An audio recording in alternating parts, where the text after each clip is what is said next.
nhiều bờ đấy mình chỉ cái khảm ထိုင်းကင်မောရီးယားနေဆက်ရှိတဲ့နေရာမှာကင်မောရီးယားစစ်တပ်ကတော်မီဆိုတာကြောင့်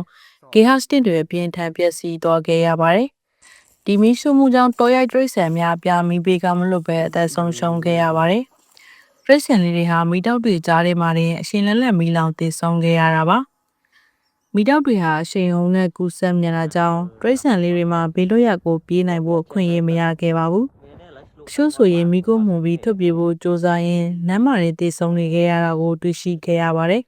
။စစ်ရေးရွေးချက်အတွက်ပြည်မြဲတရိษံတွေနဲ့တဘာဝတောတောင်တွေကိုအုံရှားဖျက်ဆီးတဲ့ဒီလုပ်ရဲ့အပေါ်အများပြည်သူကြားမှာဝေဖန်မှုတွေပြင်းထန်နေပါတယ်။ဒီဖြစ်စဉ်ကြောင့်လေထုနှိမ့်ညံမှုတွေဖြစ်ပြီးဒေသခံတွေရဲ့ကျန်းမာရေးကိုပါထိခိုက်နေရပါ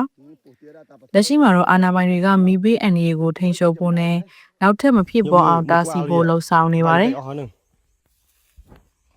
vay vậy